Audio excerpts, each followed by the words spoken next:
Welcome back sa ating channel, Go EV Vehicle. And now, nandito ako nakasakay sa Dongfang Nanobox. So, it's almost 11 months or almost 1 year ka-EV na mula nung ating nasakyan to na test drive dito sa may Meralco. Guys, ito ay nasa akin ngayon at ito, i-feel natin ngayon itong Nanobox dito sa Metro Manila. So, sa mga susunod na araw, sa NLEX, try natin ano ba yung experience natin dito. So, ka-EV, sa mga hindi pa nakakapanood ng ating vlog, nandyan lang sa ating video section yung Dongfang Nanobox. Ayan, panoorin nyo na lang. Tara at let's go! Welcome to Go eVehicle, your go-to channel for electric vehicles, including the latest trends, updates, insightful discussion, and EV reviews. Dongfang Nanobox, isa itong mini EV ang kanyang category. So, if you are in the city, alright, maganda ito.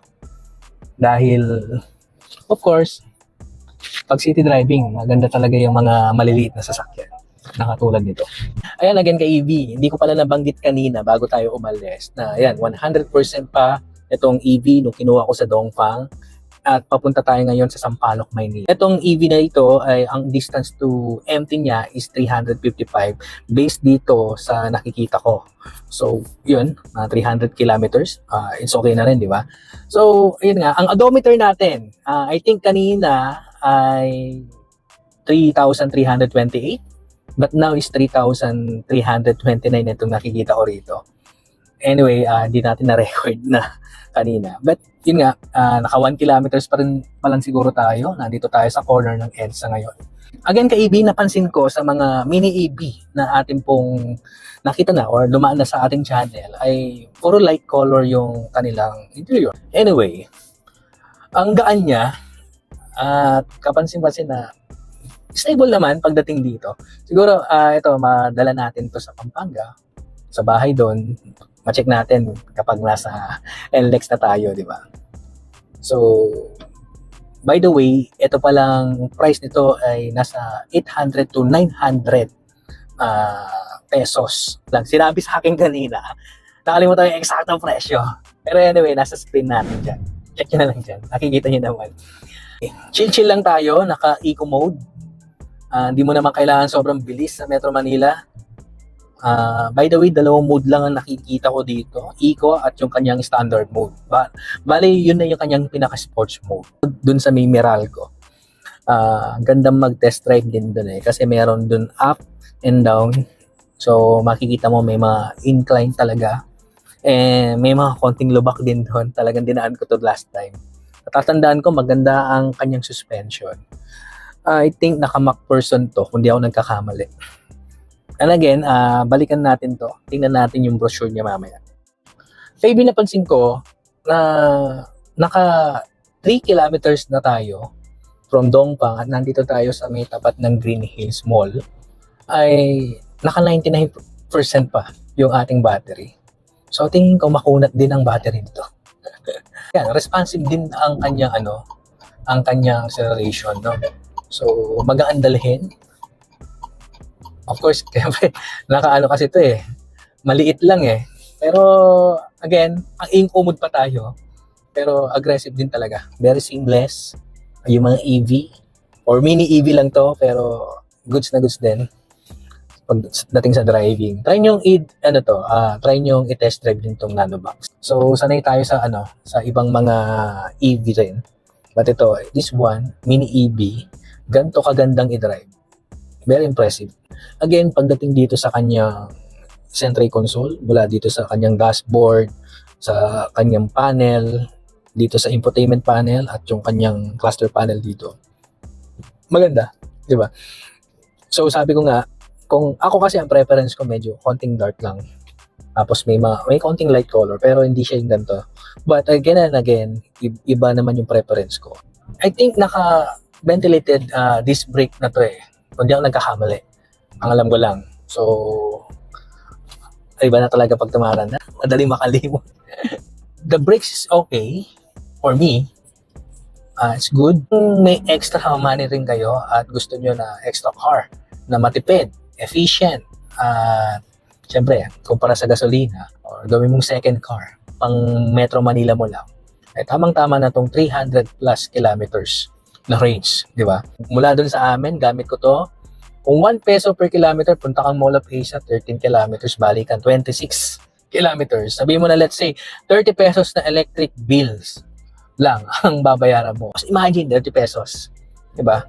Kung gasolina, baka nasa 300 pesos ang balikan mo dun, kasama na traffic. Kung maliit lang ang pamilya mo, baka pwede na ito para sa Metro Manila. Again, depende sa kailangan mo.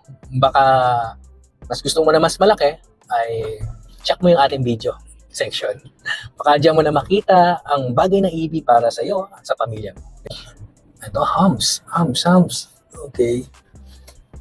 Uy, ang lambot ng kanyang suspension. Na kahit loaded ka dun sa likod, kung kakargahan mo yung pinakalikod nito, ay maganda rin na mataas yung clearance ng kanyang gulong sa fender. Sarap. Hindi nyo lang makita dito, no? Nakaka 50 kilometers. Mabilis din yung acceleration niya.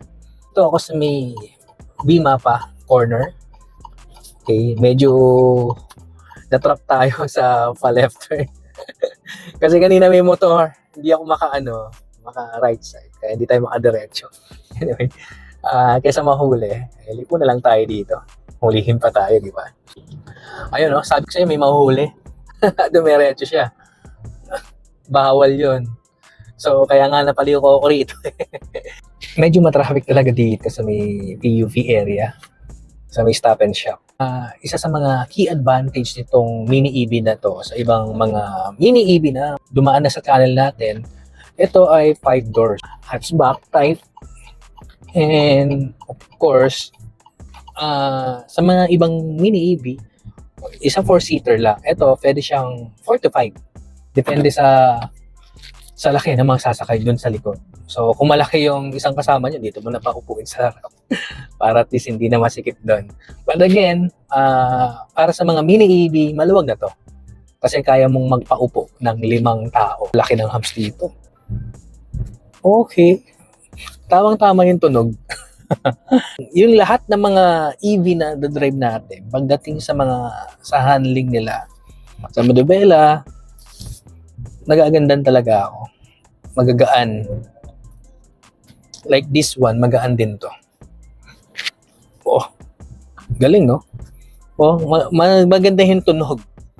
After or before and after the humps.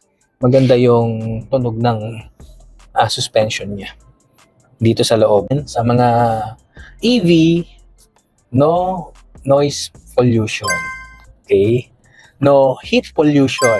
Kagaya na paglabas mo sa EDSA, ang init because of yung mga usok na hindi mo nakikita or yung init ng mga sasakyan, no? Na pag nagsama-sama sa EDSA, init, di ba? Pansin mo yun. Tapos yung amoy, di ba? Yung pollution. Grabe. Imagine, no? Ang EDSA, wala nang usok yung mga sasakyan na dumadaan doon. Siguro init na lang ng araw ang mafe-feel natin. Pero yung init ng mga sasakyan, talagang kapag pumaspas sa mukha mo, sobrang init. Di ba? Alright. So, ka-EV, nandito na tayo sa Sampaloc. Dito sa Sampaloc ay puro mga, double parking dito. Ito na yung aming lugar. Ayan ka-EV, hirap na hirap ako pag yung veloz ang aking pinapasok dito.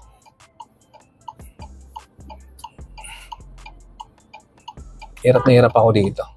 But ngayon, tingnan natin kung mahirapan ako. Kasi maliit lang to eh. Tsaka makitid. Panalo to. Okay, maliit lang eh. Kaya. Kasi may mga tricycle, motorcycle na nakapark. Bagay ito dito sa lugar namin. Itong nano box. You can see. Diba? Nakakalusot. At lulusot talaga to. Bagay do. Kasi yung gamit ko na Toyota Veloz ay hirap na hirap akong humingit. Kasi nga, dito pa lang sa lugar namin, dami na nakapark. So, Hindi na ako makalusot-lusot talaga. So, maliit lang to. Ayan o, sabi ko sa inyo eh, bagay ito sa mga gantong area eh. So, sa mga ka-EV natin dyan, o sa mga gustong bumili ng EV na nasa gantong area katulad ko, bagay sa inyo itong Nanobox oh. Kung may sarili kayong parking din, ayan, pwede sa inyo to. Itong Nanobox ng Dongfang. Ayan. Yung yellow gate ang ating parking. Pero alis pa tayo. So tanggalin ko lang tong motor dito sa harap. Tinanggal lang yung motor kanina ng kaibigan natin. Nasa harap. Kaya yun, nilipat niya. And of course, sa mga katulad namin na nandito sa mga gantong area, crowded area ng Sampaloc, at yun nga, sa mga kalsada maliliit. So kung mayroon ka namang parking, why not, no? Makapasok ka lang dito tapos park mo sa loob. So okay itong mga ganitong klaseng EV. Kasi dito, ang pinaka sasakyan ng mga taga rito Avanza. Kasi nga makitid. So yan, mini EV, ito, ang Dongfang Nanobox. Okay, meron tong 300 plus kilometers. Meron tayong 95% pa na battery. Diba? Tapos, ang distance to empty niya is 330 kilometers pa. And of course, yung odometer niya ngayon is 3,337 kilometers. So, naka 9 kilometers tayo na naka 5% lang yung naubos natin. Testing din natin mamaya to, papunta ako ng MOA. Ayan. If you like to know more about electric vehicle na tulad nito, ayan, you can subscribe our channel. Ayan, sa YouTube, Go EV sa ating Facebook page. And syempre, sa mga events pa rin natin ang pupuntahan, yung mga updates ng mga electric vehicle, i-update ko kayo dyan. No? So again, I'm Mark from Go EV Vehicle, your electric vehicle channel. Let's go!